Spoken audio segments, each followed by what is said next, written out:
புஷ்பா யாருக்கும் அடங்காதவரு. எல்லாரும் புஷ்பாவோட வீக்னஸ் தான் நினைக்கிறது உன் அப்பா யாருன்னு கேக்குறது தான். மங்களம் சிண்டிகேட்டோட தலைவர்.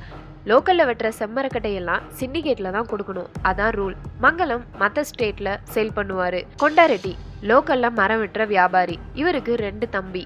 ஆரம்பத்துல புஷ்பா இவர்கிட்ட தான் கூலி வேலைக்கு சேர்றாங்க. போலீஸ் கிட்ட மாட்டாம எப்படி செக் போஸ்ட தாண்டணும்னு சூப்பரா நிறையவே ஐடியா கொடுக்கறாரு. அதுக்கப்புறம் பார்ட்னராவே ஆகிடுறாரு. அது மட்டும் இல்லாம சிண்டிகேட் தலைவர் மங்களம் சேல் பண்ற ஆளுகிட்ட டைரக்டா டீல் பேசுறாரு புஷ்பா. அதுல 1.5 கோடி எக்ஸ்ட்ராவா கிடைக்குது. இவ்வளவு நாள் மங்களம் ஏமாத்துறது தெரிய வருது. புஷ்பாவோட லவர் ஸ்ரீவள்ளி மேல கொண்டாரெட்டியோட 2வது தம்பி ஆசைப்படுறாரு.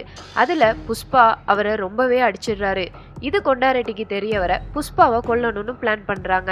அந்த டைம்ல மங்களத்தோட ஆட்கள் உள்ள புகுந்து கொண்டாரெட்டிய கொன்னுடுறாங்க. வந்த ஃபைட்ல மெயினா சாகுறது கொண்டாரெட்டி, அப்புறம் மங்களத்தோட மச்சான். அதுக்கப்புறம் புஷ்பாவை சிண்டிகேட் தலைவர் ஆக்கிடுறாரு மினிஸ்டர். எல்லாம் நல்லா தான் போயிட்டு இருக்கு. அந்த டைம்ல புதுசா ஜாயின் பண்ண போலீஸ் பன்வர் சிங், இவரும் கிட்டத்தட்ட புஷ்பா மாதிரி தான், யாருக்கும் அடங்க மாட்டாரு. ஃபர்ஸ்ட் பன்வர் சிங் புஷ்பாவை அவமானப்படுத்துறாரு. அதுக்கு பழிவாங்க புஷ்பா பன்வர் சிங்கை ரொம்பவே அசிங்கப்படுத்திடுறாங்க. புஷ்பாக்கும் ஸ்ரீவல்லிக்கும் கல்யாணம் நடக்குது. புஷ்பா பார்ட் 2 ஸ்டோரி வேணும்னா கமெண்ட்ல சொல்லுங்க.